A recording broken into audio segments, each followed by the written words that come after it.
Amen. Hallelujah. Tuyi is in the building, ladies and gentlemen. Put them touch ya Israel Mbonyi. My God, my God, my God. Welcome to the show. Thank you. So My name is Pastor Tuyi. Yeah, I am a gospel musician. Yeah, that was a baby. So that's enough for your introduction. Ndi single nabyo kambyogere. Yeah, ndi single, Charlie single. Wow, with this single. Okay, let's go. Those are church members. Church members. I'm a pastor. Ikanisa eri Katare, Kumpine Prayer Mountain, Kumayinja, between Rono Petrol Station and LOC1. Okay. Otuka wa onobuza pastor ona. Borders, abantu bamanyinyo pastor ona. So what drew you close to Pastor Bugembe? The singleness? No. No. I was once at the worship house as worship leader. Yeah, I was Pastor Bugembe. Nariyo mu worship leaders ku kanisa eyo for 3 years. So they sent you out, or you felt like? It was a calling, but also Womusumba wange nafuna okubikoridwa nansabira n'entandika ministry. Yeah. So it's a church. It's a It's a church. Wow. Yeah, it's a starting ministry. Yeah, but I'm in fellowship. Not so fellowship. How many years down? 1 year and a half. Oh. And God has done you so well. Yes, Mukama tukoze bulungi. Mukama tukoze bulungi. Obalamusizzaako mu luzungu so balamuseeko n'olulimi olwewaka. Ndabasuhuje cyane mu izina rya Yesu abadukurikiye mwese Imana ibahe umugisha. Ninjye Pastor Tuyi. Yego ndabasuhuje. So that is Rwandese? Yeah, Kinyarwanda. She knows Rwanda. She knows Rwanda. That's why you said he had the other touch of Israel. Has anyone ever told you about that?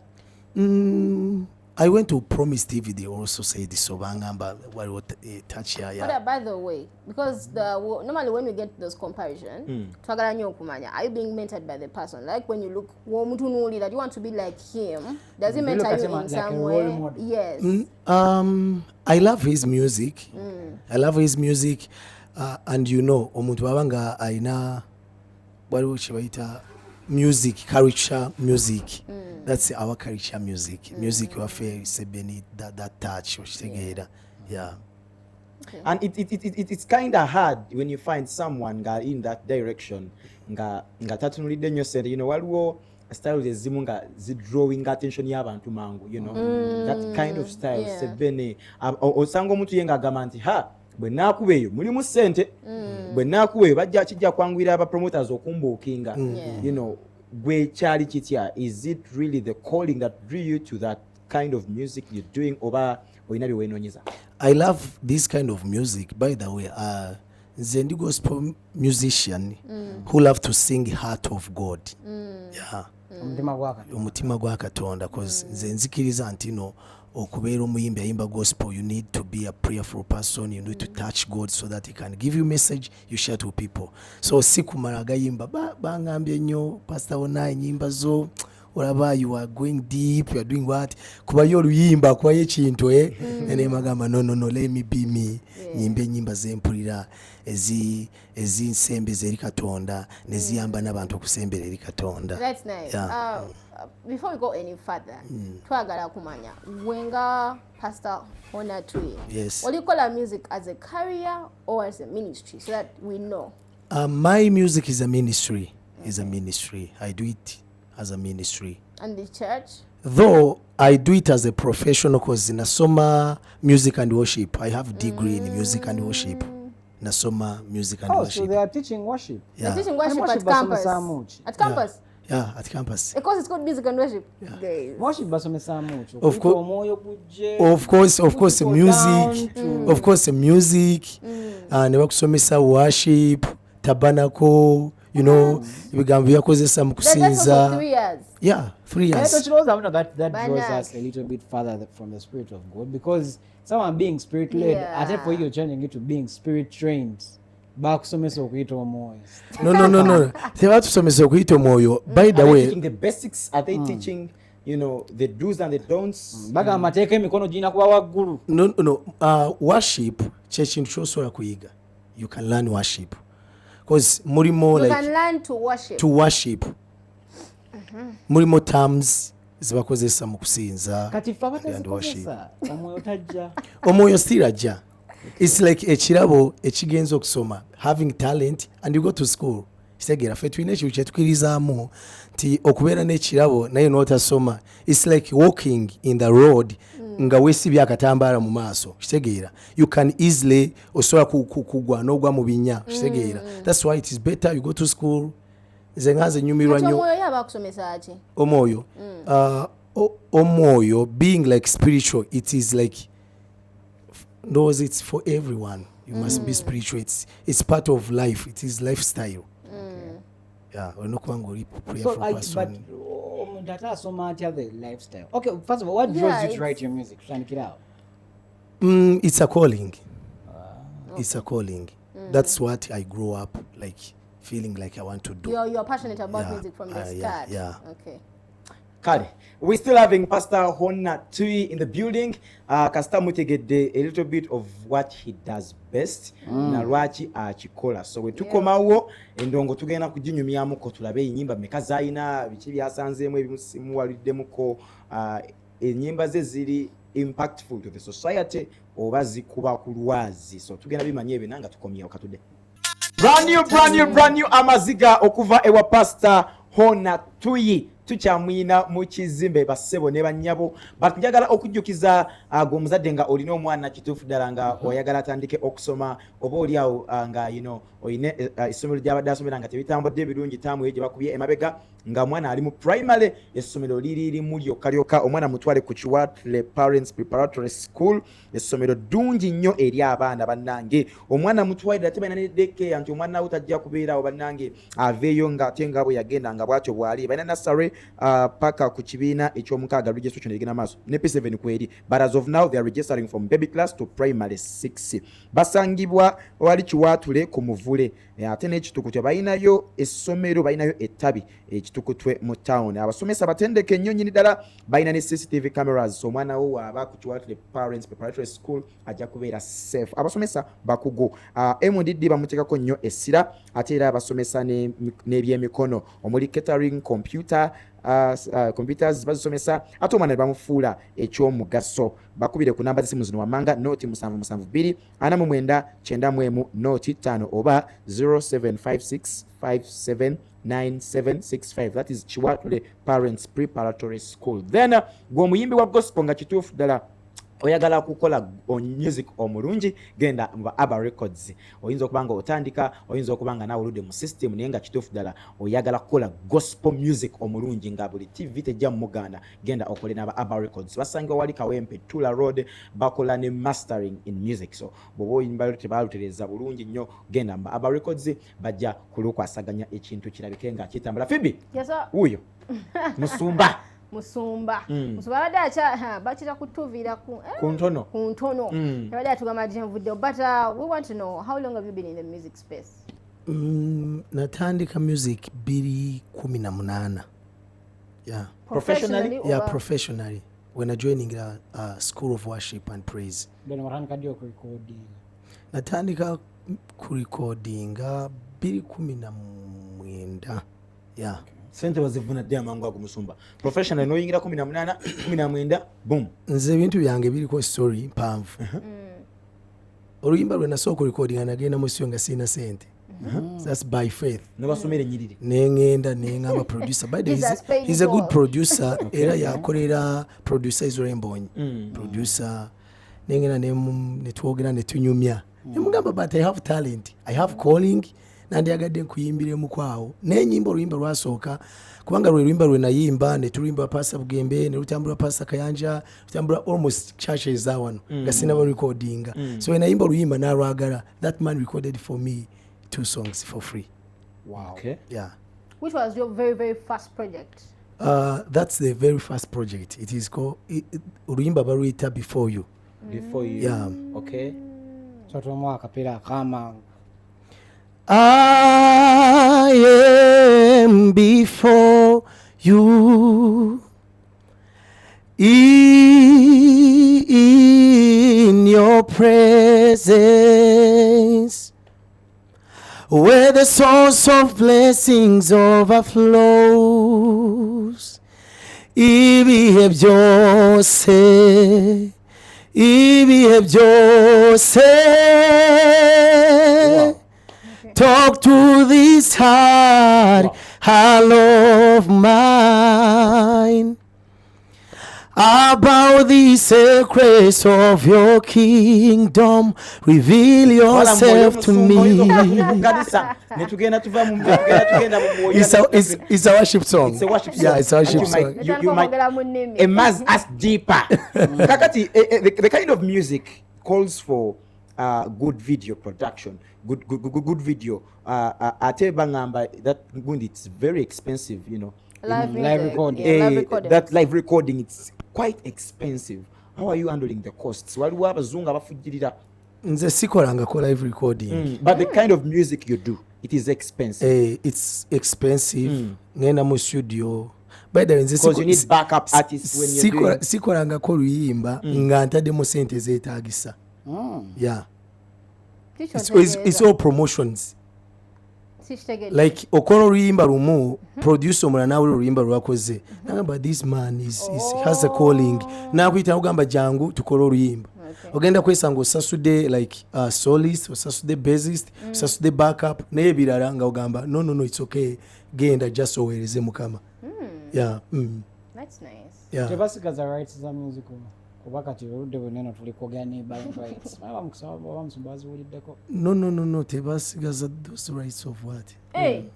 So you upload the music nagivaako nakola oli handling otya kino ekintu kya language barrier because bukyankulidde oyimba oliko emphasizing nnyo olulimi lwaffe oli olweri then maybe n'oluzungu kati ng'oluwasookera ddala. How are you handling the language in between? So number one, I believe that I'm an international musician. Just lwakuba sinaba kola ku album. Zimusara zensawa, it's like one day I will do live recording from here, like ngenyimba nga 10 because I have many songs. Nine nyimba z'Oluswahili, ne nyimba z'Oluzungu, ne nyimba z'Oluganda, ne nyimba so no in my books. So I believe that one day I am not serving only Ugandans. I am serving Banyarwanda, Tanzanians, Africa in general. That's why I do English songs in Uganda, Amaziga is in Uganda, Urimba runakuwa ni pasta Bugembe, Uganda and Runyarwanda. So twatwane tugamba katuko ruyimba nga rurimo Runyarwanda no Uganda. Okay. So I am trying to serve like nga set the limits. I am serving just. What are some of the challenges that you have faced in the long run? Challenges mweziri, of course, ngawe producer, namwe twabadde nga twogera, music is expensive for sure. Sente. Okay. Audio yoka, it's like 1.5 million. Ngoyagala okukola music omulungi. So teka makubi ebivuga, backup omulungi buli kimu kyonna. Music is expensive. So okola oluyimba like an audio, si kyangu. So yeah. It is the major challenge. Then videos also, you have to do videos. How many videos do you have so far? I have 2 videos. Oroyimba before you narukola video. It's one of the best videos I have. Yeah, I love it so much. It's one of the best. But then you have 2. Yeah, it's one of the best. Remember when wanengamba this video is good video. Yeah. And someone would ask, isn't it too heavy on you to because Bobaddo Yogeda ndaba your vision is quite huge. You know, you're not only thinking around Kampala and Uganda. Okubanga you're still single, but oyina okuweereza, oyina eddimu eri okuweereza. You know, abakyala baneno, you know. Anyway, music yenga itagenda kuzitowako okubanga kuba buli gyogenda. You know, wabeera wagamba, Musuba talina kompeta, talina kocha. How are you concentrating? How are you focusing on music strictly? You know, nga totwalidwa koza one thing that keeps you safe, what I know, ngo ina kompeta. Nti bwokwata omuzdalo ngo worshipinga ba bagamba, okay, he's taken. But if they find out nti tolina bakutawanya ate naffe tuli bantu oyinza okusigala nga obuzaabuziddwa nova kuvulamu kati okikwasaganya otya kyensobola okugamba buli muntu yenna alina kye bayita like engeri gya handlinga mu bulamu bwe ne bw'obeera n'empeta abo bo babeerawo of course babaawo but the way you handle them ne bwoba ng'okyali single ne bwoba ng'olina empeta so olina okuba ng'olina rules and regulations ezikufuga nga gwe ng'omuntu kitegeera so nze nina engeri gye neefugamu nga nze so self-control is one of the fruits of the Holy Spirit. And very hard. One of the hardest. One of the hardest things. So I want to know, do you have a management problem? Like, do you need a management? Because if I'm to calculate probably the years that you've been, it's like 6 or 7 years. And you only have 2 videos, you know, probably have like 3 or, you know, 4 audios out. What other management over you can manage your own software? Engage bado chidukanyo so chidukanyo ba wetaga omuntu akwatako. Wofunayo omuntu ddala ng'ali mu layini naawe kitegeera many people tried, that's the truth.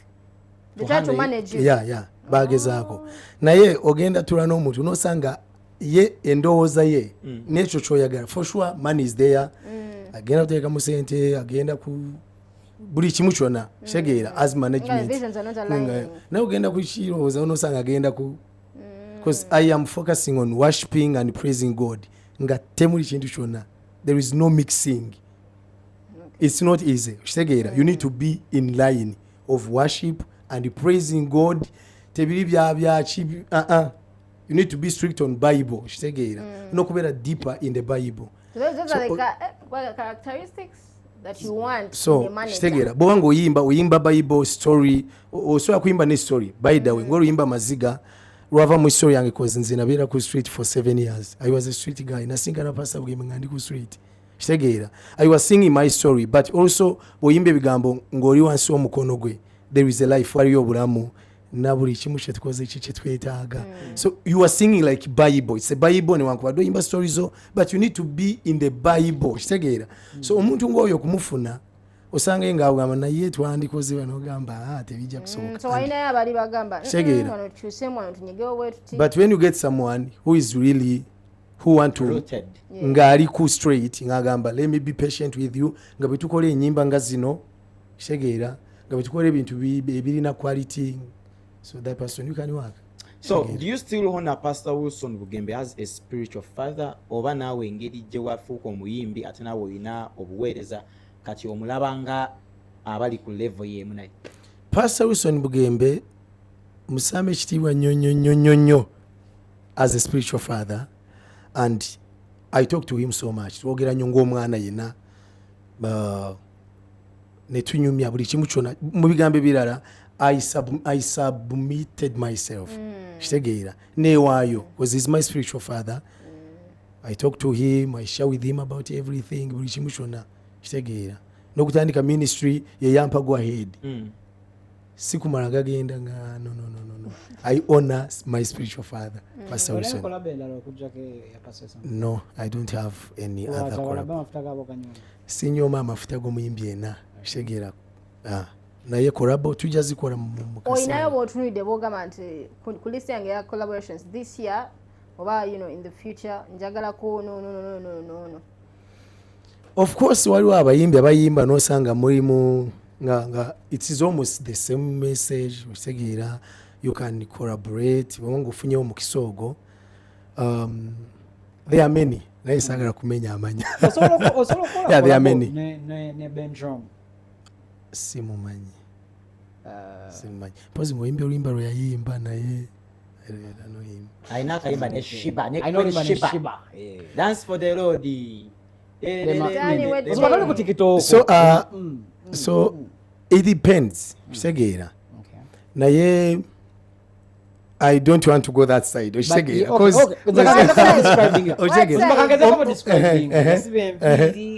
yasiba enviiri nze nganze saagala okulaba omuntu just mu kifaananyi nekyekungulu kitegeera nze eyo saagala gendayo as long as tutudde wansi ne tukaanya nze nenkirowoozaako nendaba nga kyetaagisa nze nganze kitegeera ekyo tekyetaaga no ku social media wano. Thank you. Do you have any message or any advice to upcoming gospel ministers out there, struggling ministers?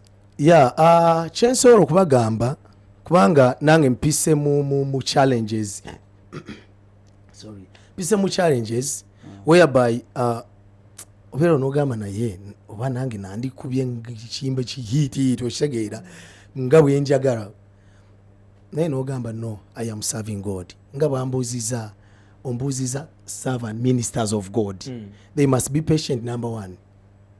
Kitegeera, it's all about being patient n'okubeera mu layini. You need to set your what amakubo go gotambuliramu. It's not all about other people. Kitegeera, tetuli mu kuweereza bantu olwokuba gundi yakoze bwati naye kankulemu tebikwatagana. It's like being patient, no weereza mukama. It's like we are serving God. We are not comparing ourselves with others. Be patient, do what you can, don't be on pressure. Serving God is not all about being on pressure. Gundi yakoze bwati naye kankole against no. Singa nange nali nga njagala okubeera ku pressure by the way. Singa nakola bi pressure nenkola mistakes. You end up doing mistakes.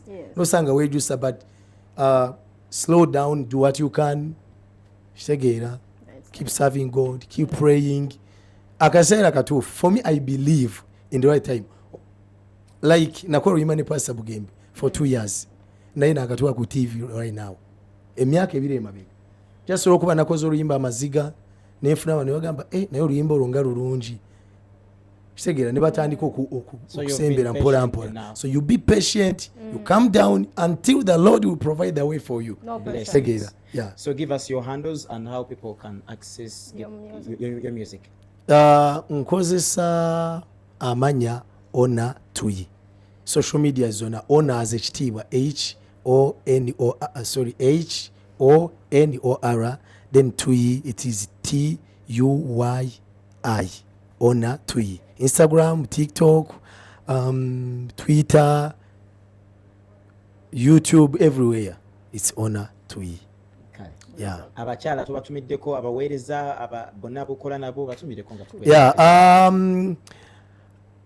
by the way, abantu bebunamwaya kumayinja seguku Munsaro Jomai mwena mbaramusiza mu linnya lya Yesu. Amanya nzi Pastor Ona Tuyi namwe abasabira ku Kingdom House Ministries oba KHC au kumpi ne LC1 ewa Haji Musa mwena mbaramusiza. Tubeerawo buli Lwakubiri saawa 1 mpaka saawa 3, Sunday saawa 4 mpaka saawa 7. Mujje tusabe tunonye mukama tujja mulaba. Amen. Kale tetugenda kusuka wano tomorrow Wednesday tujja kuba ne Maureen Kabasita and of course my other good friend Doreen Poff tomorrow Wednesday. So make a date with us tomorrow. Tulabike nga tusigala mu kubeerawo kwa mukama. MC Mats, Phoebe, Max DJ and the entire team we worked with tonight. Tweyanza nnyo tweyanzege tukwatagane encha.